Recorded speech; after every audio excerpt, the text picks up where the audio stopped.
Back for another edition of In the Huddle. My man Jason Canfora. I'm Carl Dukes. Put him up along with Brian Baldinger, who's a part of this podcast, guys. It is In the Huddle, and we appreciate you being here. Subscribe, like us, do not miss an episode. And, of course, you can watch it on YouTube at In the Huddle Pod.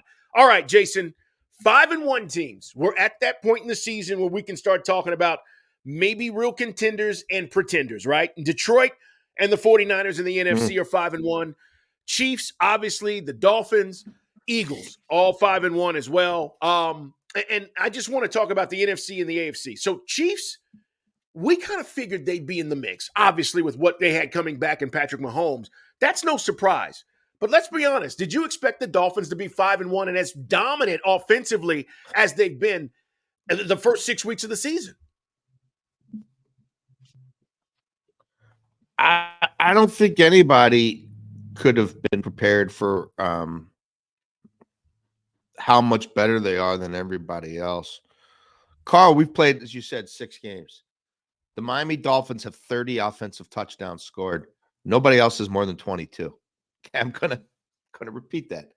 Miami Dolphins have 30 offensive touchdowns scored through 6 games. Nobody else has more than 22.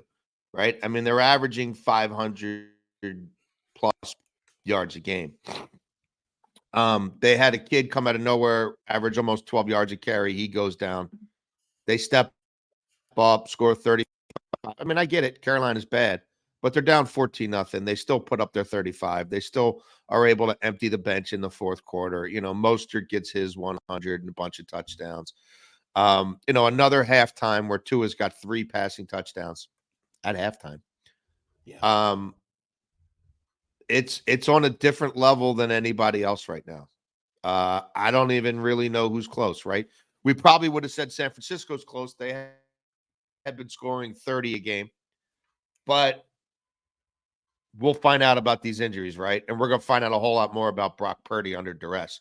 We've seen Brock Purdy when things are pretty well equipped, right? And the creature comforts are there.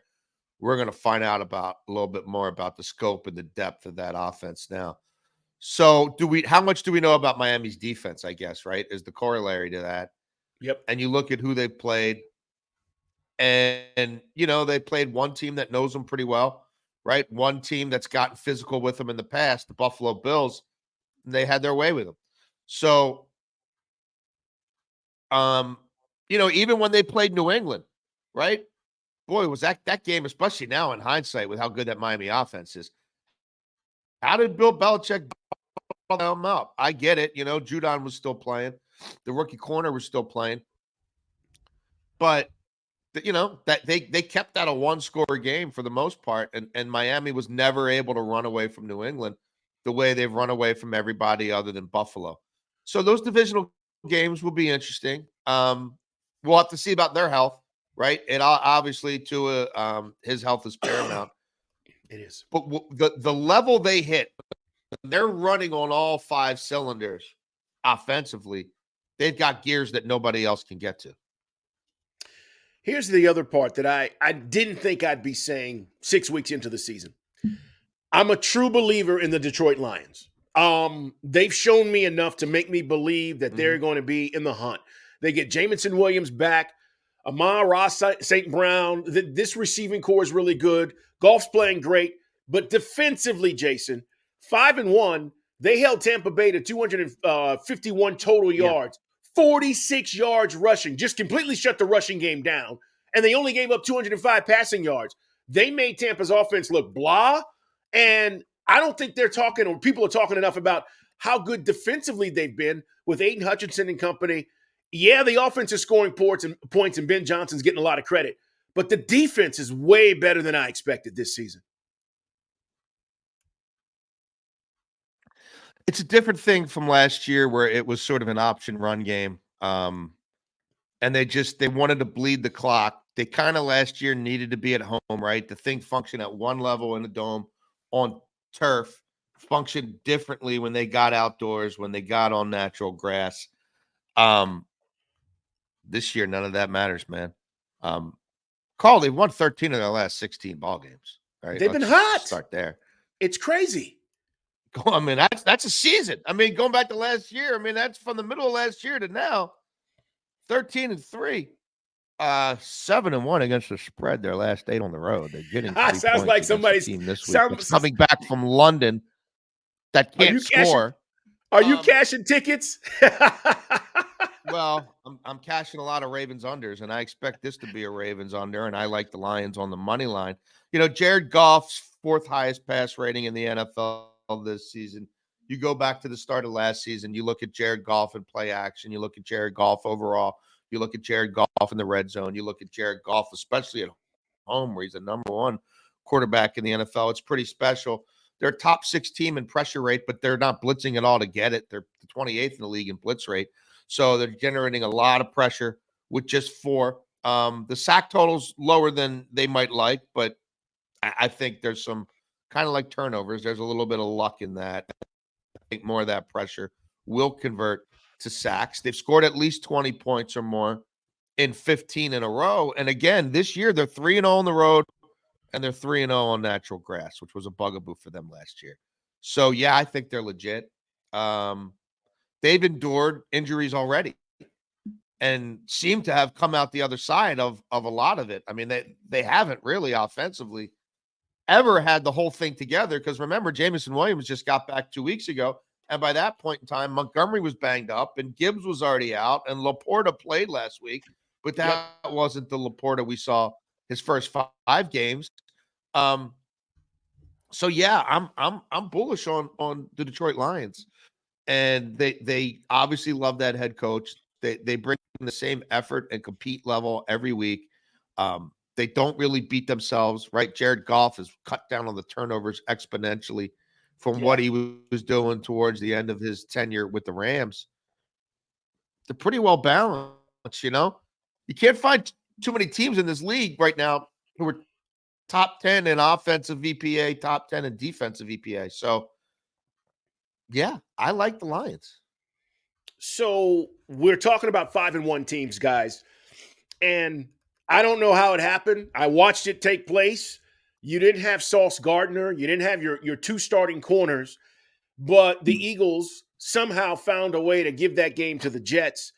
And I'm looking at the Eagles' offensive production in the red zone. It is down from last year. The reason why the Eagles have been winning, they get pressure on the quarterback, plus turnover rate, and also, this tush-push thing that they're getting first downs and able to score off of that, but not like they did last year. So, yeah, you watch this game, Jason, and Robert Saleh mentioned in his press conference about, hey, we didn't have a bunch of guys out there, and it just shows you the depth of our defense. I don't know if the Jets can do this, week in and week out and find a way to win. It was maybe one of those things they were due. They were 0-12 against the Eagles lifetime, looking at 0-13 until they won on Sunday. But the Eagles are 5-1, but it doesn't look like I thought it would. No, it doesn't. DeAndre Swift had 2 games where he looked like, a 1,500-yard rusher. And then that has kind of dried up a little bit.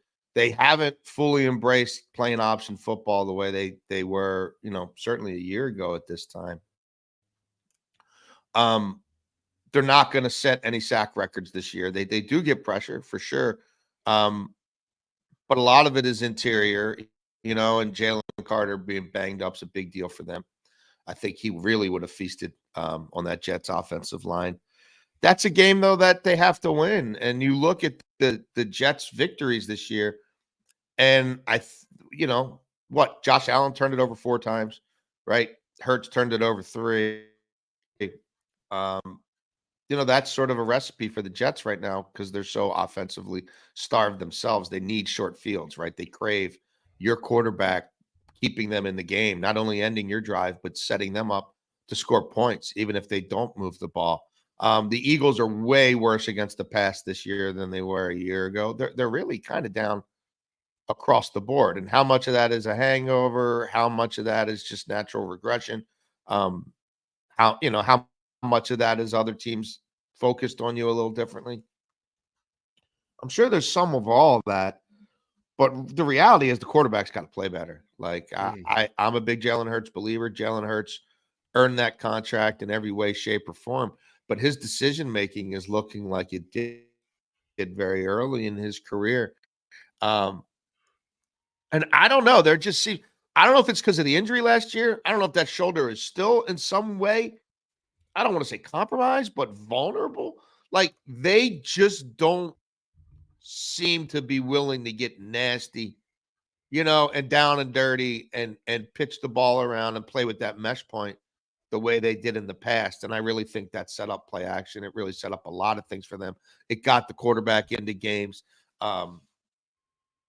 But he's gotten away with picks. I mean, that Tampa game, he could have thrown, a bunch more. Like, it's been a problem. And I don't know how they solve it. I do know that that's maybe the most aggressive general manager in football.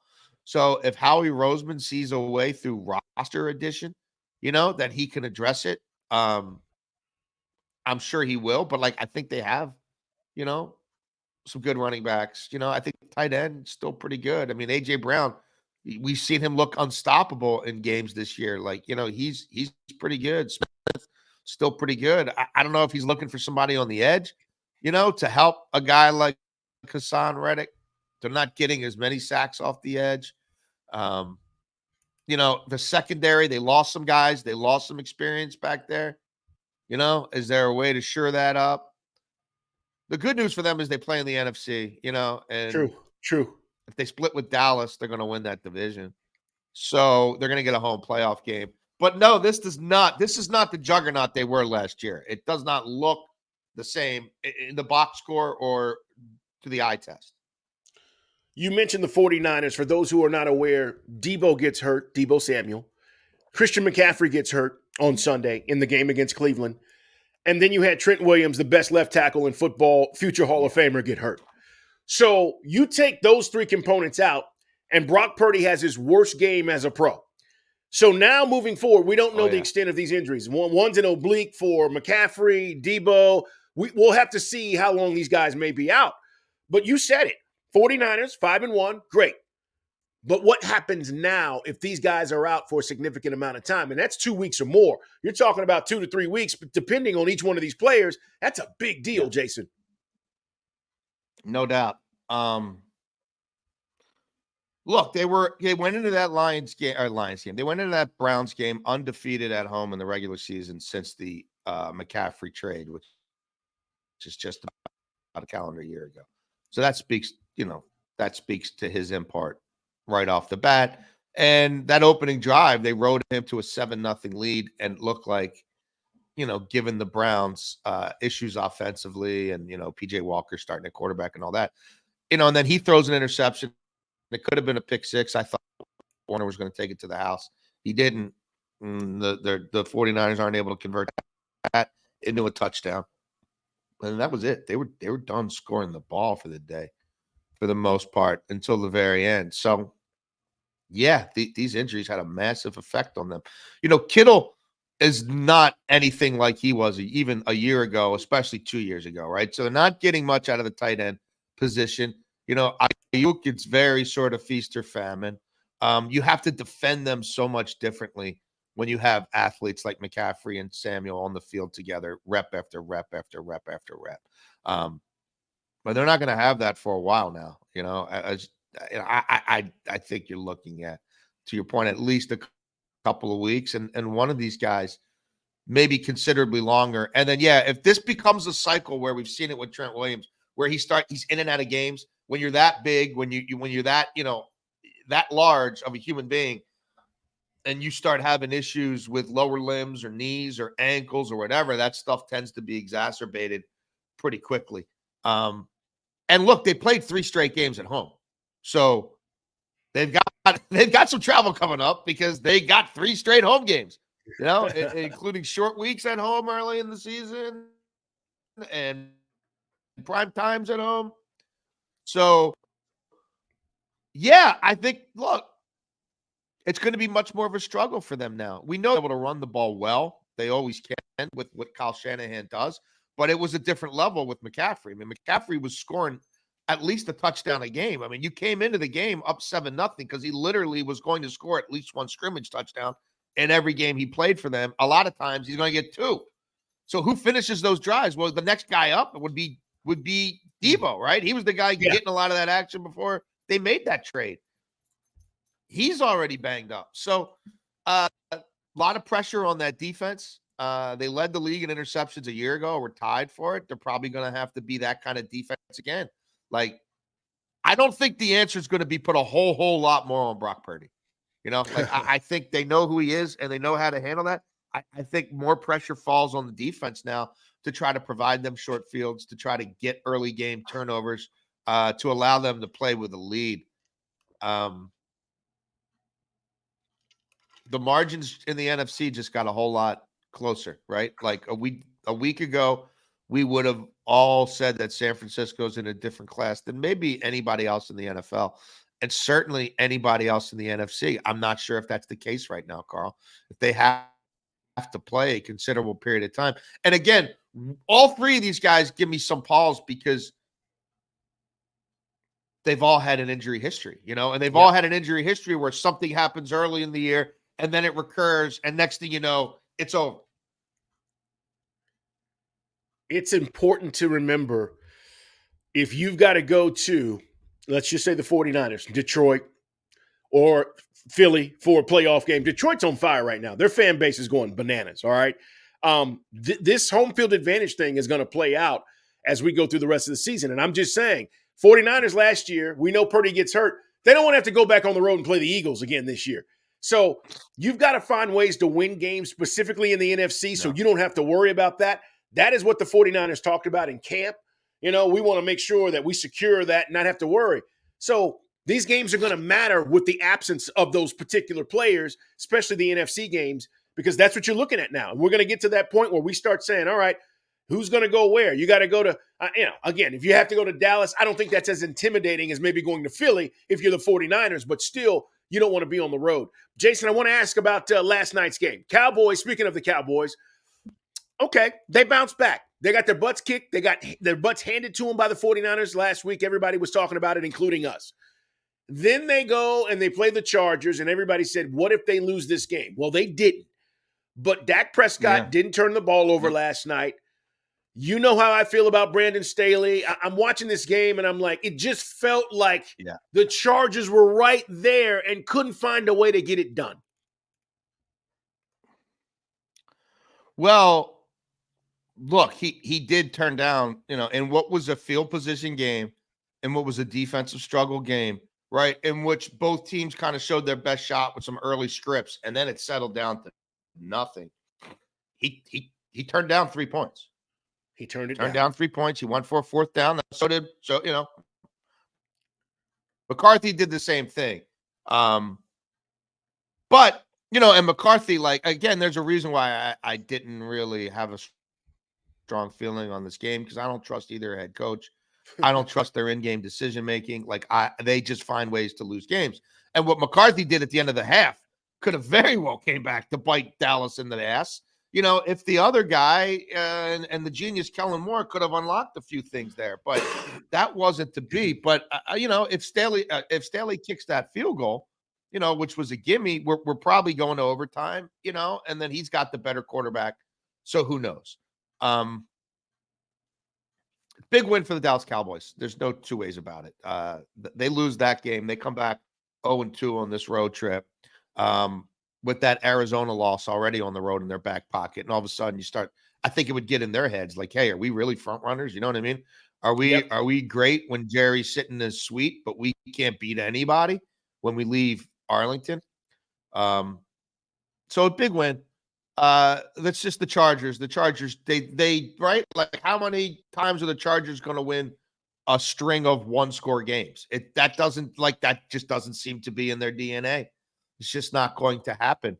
I thought that Eckler would be a little more involved. I know it was his first game back, but against that team that generates so much pressure, I thought the screen game would have been a little more prevalent. It was clear Kellen Moore wanted to push the ball downfield no matter what. That didn't work out so well. It's just kind of who the Chargers are. And I kind of wonder about them now. you can look at some of the numbers, Carl, and you could say, well, that's a potential offensive juggernaut. And we can talk about Eckler didn't play in a lot of those games. But we can also go back to like late second quarter against the Raiders before their bye, and they had scored 24 points in like 26 minutes, and then they didn't score the rest of that game. You know what I mean? And then they come off a bye, and they're at home in prime time, and they can't score 20. Now, they should have had 20 if the guy kicks the field, but they couldn't get 20. When 20 is all you needed at home to get you to hope, right? So they couldn't do that. So, like, how good are they offensively? I don't know. I know the quarterback's good. I know they have good receivers, really good receivers. I know that Austin Eckler's been a touchdown machine his whole career, and he should be a scrimmage monster. And maybe they'll unlock that again, and it'll get going. But I don't know. You know, they're very inconsistent. They tend to have, runs of a half or two, a quarter and a half where they look like one thing, and then that doesn't tend to be sustainable. It's a big night for Andy Reid. I know that, right? Like that's a nice night for Andy Reid, because if the Chargers win that game, and then the Raiders are at 3-3, all of a sudden, maybe that the Chiefs are looking over their shoulder at least a little bit. Like maybe they're at least peeking back, but I don't think so right now. I don't either. It is In the Huddle, guys. Watch us at In the Huddle Pod. It's on YouTube. You can subscribe. Don't miss an episode. Brian Baldinger, also a part of this podcast. I'm Carl Dukes. That's Jason Lock-on-4. All right. Got to ask you about the Ravens, because the Browns have arguably the best defense in the NFL, right? They've not given up 200 yards passing all season long. You saw what they did on Sunday, even though the weather was crap and the wind and all of that. But the Ravens are sitting atop the AFC North at 4-2 after going to London and beating a Titans team in which I just don't believe in their quarterback. I never have believed in Ryan Tannehill, and I don't wish injury on anybody. He suffered an injury in that game. We'll see if he's able to get back. Yeah. Malik Willis is not ready. Will Levis hasn't played all season. So the Ravens, right, and the Bengals. The Bengals win, and all of a sudden now they're 3-3. So in this division, we said it would be tight, Jason, when the season started. We were like, it's going to be tight. But ironically, here the Ravens sitting atop the division, and I don't think the offense has been any good. You tell me.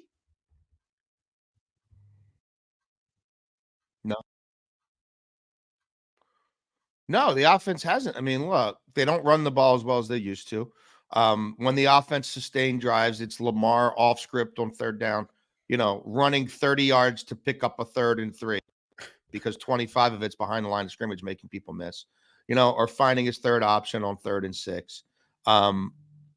Carl, they have 2 touchdowns all season from their wide receivers. 2. They don't have a number 2 tight end. I mean, they don't. It's the damnedest roster construction I've ever seen in the year 2023. They've got 2 4th-round tight ends they picked a couple years ago. One, Charlie Kolar's played 5% of the snaps. The other, Isaiah Likely, has played 32% of the snaps on offense, and he has as many drops as he has catches. Basically, like their production out of the tight end position, not named Mark Andrews, is 5 catches on 7 targets with 2 drops for 49 yards. That's through 6 NFL games, folks. That's terrible. Again, that's 2 touchdowns from their wide receivers. 1 Nelson Aguilar, 1 Zay Flowers. They have more drop passes in the red zone than they have red zone first down receptions or red zone touchdowns receptions. So that's a problem. The red zone offenses get into empty and see if Lamar Jackson can find a hole in the run game, except they've stopped doing that the last couple of weeks. And now they're 2-9 in the red zone the last 2 weeks, after being 6 in a row the previous 2. No J.K. Dobbins is hurt. A lot of fumbles out of the running back position. It's not a good offense. It's again, they have great early game scripts, and then they can't score in the second half of games. They run really hot and cold. It's back to taking away Mark Andrews, and if a wide receiver beats you, so be it. Pop gun, no downfield thrust whatsoever. One of the worst big play passing games in the NFL. And again, when they do get the ball off, you got to worry about Aguilar or Rashad Bateman actually catching the football. And Odell Beckham's been a nothing burger, 115 yards on the season, in and out of games with injuries. So I Nothing. guess he's not. I So guess he's wide not going to receiver's a hit problem. Tight his end, incentives then, huh? He's not going to hit his incentives. he ain't hitting any incentives. No. No, but he'll still make $16 million, right? He'll still make a lot of money, way more than they've ever paid a receiver before. The defense, though, is great. Defense allows basically 15 points a game since Roquan Smith arrived, week 9 last year at the deadline. Red zone defense, elite. The only area the defense still struggles is fourth down. They blow leads in the fourth quarter. I'm sorry, not fourth down, fourth quarter, which is a problem. When the offense doesn't really score in the fourth quarter and usually stops around the third quarter. They'll beat bad teams by and large. But yeah, I think, Todd Monken, I believe in Todd Monken, but I don't know. I think Todd Monken's looking at the roster, seeing the same thing that Greg Roman saw, which is, who do I trust to win a 50-50 ball? Who's going to win a contested catch? Who do I trust to make a play on 3rd and long in the red zone? It's Mark Andrews. And that's it. Zay Flowers is a really nice young receiver. Everything's underneath. It's all bubble screens, slip screens. They were relying on Yak. First 3 weeks, go look. It was a lot of Yak. People are smothering him now. They know they don't push the ball down the field. So, they're beating up Zay Flowers around the line of scrimmage.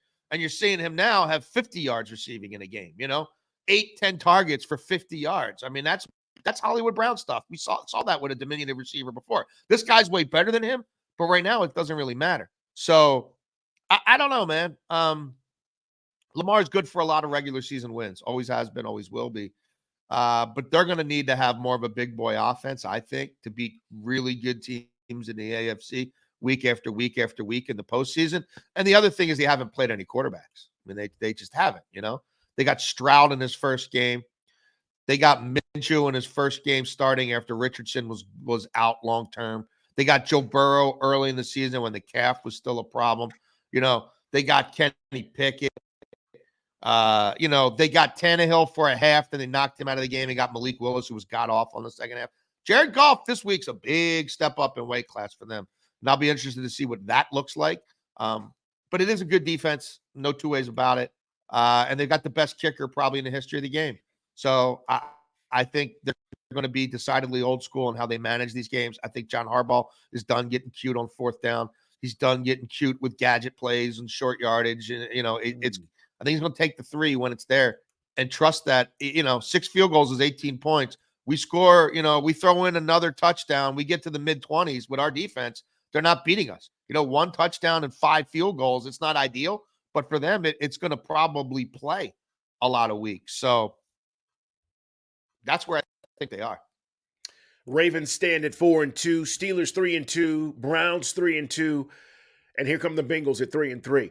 We got to address one other thing before we get out of here today, and that is the Patriots are 1-5. It's a complete embarrassment as to what's going on with the New England Patriots. Not only because Belichick is still there, and we're not accustomed to seeing his teams play so poorly. Both sides of the ball, right? Their defense is okay. Offense is completely awful. And you've been saying this. You didn't believe in Mac Jones. You've been saying this. And now, all of a sudden, he's been benched a couple of times, and I don't think he's the future. What in the hell is going on with the Patriots?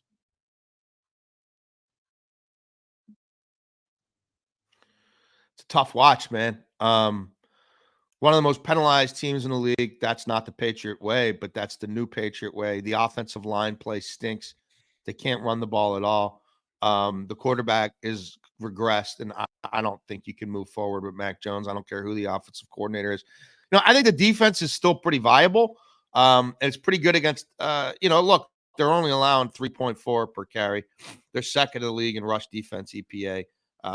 They face some pretty good quarterbacks, and I feel like they've been all right for the most part back there as well, right? They've only allowed 6 passing touchdowns, only 6.8 yards per attempt.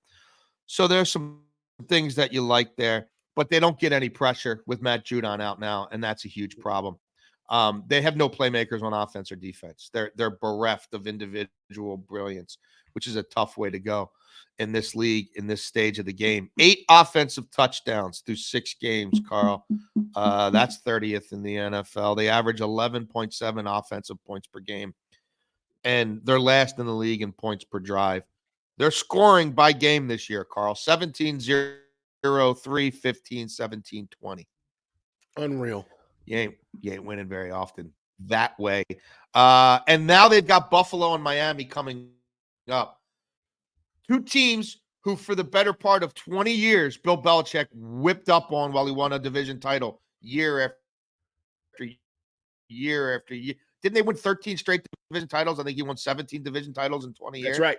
You think they're dogs when they got a chance to bury this thing? You know what I mean? Like coming off of a stagnant performance in London, right? And then the Bills come back from London and it's off kilter prime time against the Giants. Do you think that, McDermott's going to take it easy on Bill Belichick, or is this a get right game, right? They're going to treat this like homecoming.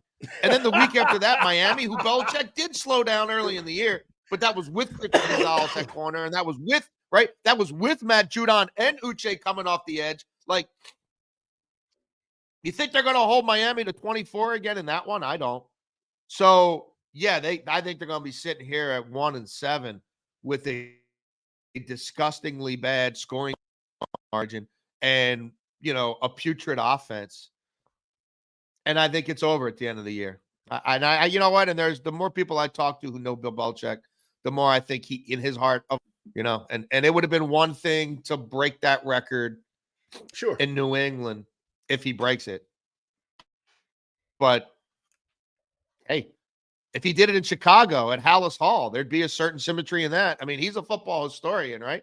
Like, what if he did it with the Giants, where he, rose to prominence as a coordinator under Bill Parcells? How many terrible Belichick assistant coaches has he foisted upon the New York Giants? Oh yeah, Joe Judge. No, he's great. Trust me. You know what I mean? Like how he's had so much influence over how many of their coaching hires? A ton, right? He's wrapped up in the Brian Flores lawsuit because he knew Flores wasn't getting the job before Flores knew he wasn't getting the job. So, like, just go get the real thing. I mean, he's 71. He'll be 72 then. Maybe he's lost his fastball. He's probably lost his fastball. But, like, I don't know. Could the Giants decide, let's bring him in and he coaches for a couple years and then he becomes a football czar? I don't know. But I don't think he's back in New England, and I don't think they've hit rock bottom yet. No, neither do I. I think that's done, and they'll try to do it as amicable as possible with the whole situation with what he's meant to the organization. But at the end of the day, I totally agree with you. Mutual parting of the ways. Yes, it'll be respectful, but we know the situation. They are a bad football team right now. Yeah. And I don't think it gets any better. Jason, great stuff, man, as always. Guys, we are back on Thursday. No talent. Tough way to go in this league. Oh, the talentless. I mean, you said it. They don't scare anybody. We'll look ahead to the games coming up, but things are starting to get a little bit interesting. We're heading to week 7, and this is when we start to, again, realize who might be really a contender and who's not. Cowboys, that was a big win for them last night, but as Jason said, we've got some really interesting games coming up this weekend that we need to pay attention to, and we're going to be back here talking with you about it, guys. Subscribe, like us, don't miss an episode. Jason, man, have a great day. Read his stuff in the Washington Post, guys, by the way. He does a great job there as well. It's Jason Lock on 4. I'm Carl Dukes. Everybody have a great day.